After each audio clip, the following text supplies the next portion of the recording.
Bonjour, bonsoir et bienvenue. Bienvenue à notre l'entretien numéro 172. Aujourd'hui, je vais vous expliquer comment rendre notre Dieu heureux, comment le rendre satisfait de mon comportement, de votre comportement, de notre comportement, comment le rendre content. Plusieurs personnes n'arrivent pas à comprendre ce que Dieu n'aime pas. Ils disent qu'ils veulent suivre Dieu, mais ils ne savent pas ce qu'il aime ou ce qu'il est. Pourtant, la Bible est très précise concernant ce que Dieu aime et ce qu'il est. La Bible est claire. La Bible nous présente ce que Dieu n'aime pas avec une clarté extraordinaire. Elle définit ce que Dieu n'aime pas, ce qu'il déteste, ce qu'il ne peut pas tolérer ni endurer. Ce sont des choses que notre Dieu ne supporte pas.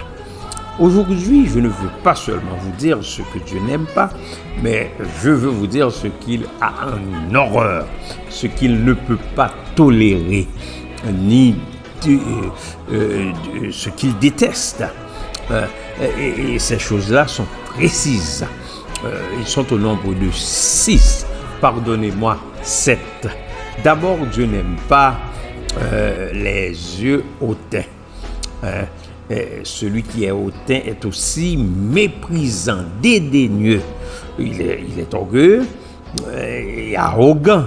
Dieu n'aime pas ces gens-là qui pensent être le nombril du monde.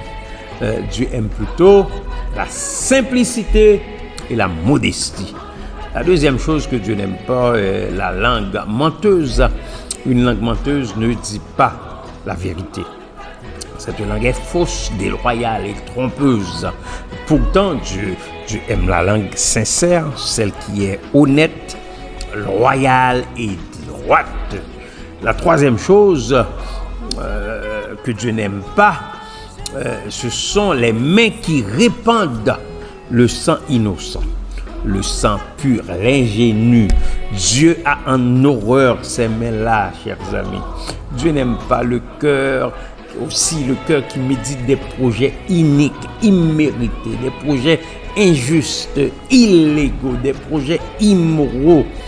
Dieu n'aime pas aussi les pieds qui se hâtent de courir au mal, des pieds qui ne veulent que de faire souffrir aux autres.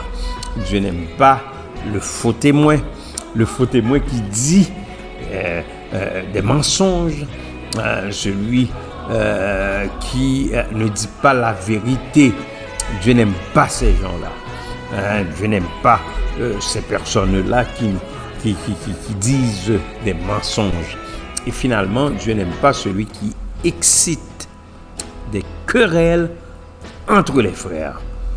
Maintenant, vous connaissez ce que Dieu n'aime pas. Je connais maintenant ce que Dieu n'aime pas.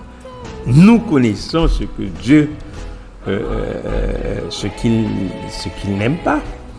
Et là, c'est à nous de faire le contraire de ces choses-là pour le rendre heureux.